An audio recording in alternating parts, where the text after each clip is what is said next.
मंडळी, हिंदू धर्मग्रंथामध्ये असे लिहिले आहे की मर्यादा पुरुषोत्तम भगवान श्रीराम यांचा जन्म याच दिवशी झाला होता. म्हणूनच दरवर्षी चैत्र महिन्यातील शुक्ल पक्षाच्या नवमीला हा हिंदूंचा प्रमुख उत्सव रामनवमी म्हणून साजरा केला जातो. भगवान श्रीरामाचा जन्म चैत्र शुक्ल पक्षाच्या नवमी दिवशी पुनर्वसू नक्षत्रात आणि कर्क राशीत झाला होता. रामनवमी देशभरात मोठ्या थाटामाटात साजरी केली जाते. या दिवशी रामाची विशेष पूजा केली जाते. रामनवमीच्या दिवशी तुम्ही कोणतेही शुभ कार्य करत असाल तर त्यात तुम्ही नक्कीच यशस्वी व्हाल.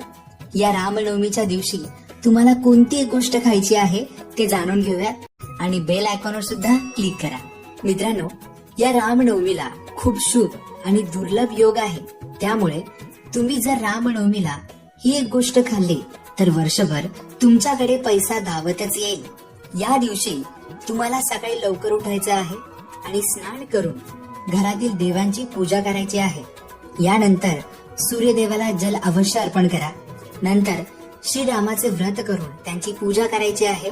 पूजेमध्ये त्यांना अक्षता आणि फुल अर्पण करायचं आहे. 12 वाजेपर्यंत तुम्ही पूजा करू शकता. यानंतर तुम्ही श्रीरामाला नैवेद्य दाखवावा. तुम्ही नैवेद्याच्या रूपात काही पण ठेवू शकता, पण जर तुम्ही श्रीराम यांना त्यांच्या आवडीचा पदार्थ नैवेद्य म्हणून ठेवला तर ते तुमच्यावर प्रसन्न होतील आणि यामुळे तुम्हाला नेहमी त्यांचा आशीर्वाद राहील आणि तुमच्याकडे पैसा कायम टिकून राहील. म्हणून श्रीराम यांना खीर अर्पण करा. श्रीरामाला खीर खूप प्रिय आहे आणि त्या खीर मध्ये 1 ते 2 तुळशीचे पाने टाका. रामनवमीच्या दिवशी श्रीराम यांना तांदळाची खीर अर्पण करा आणि पूजा झाल्यानंतर जी खीर तुम्ही नैवेद्य म्हणून ठेवली आहे ती खीर स्वतः प्रसाद म्हणून खायची आहे आणि इतरांना सुद्धा वाटायची आहे.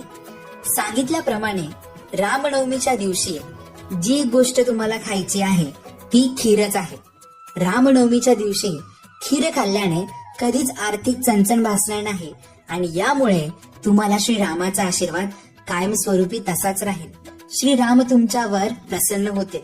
म्हणून या रामनवमीच्या दिवशी तांदळाची खीर बनवा आणि ती श्रीरामाला नैवेद्य म्हणून दाखवा.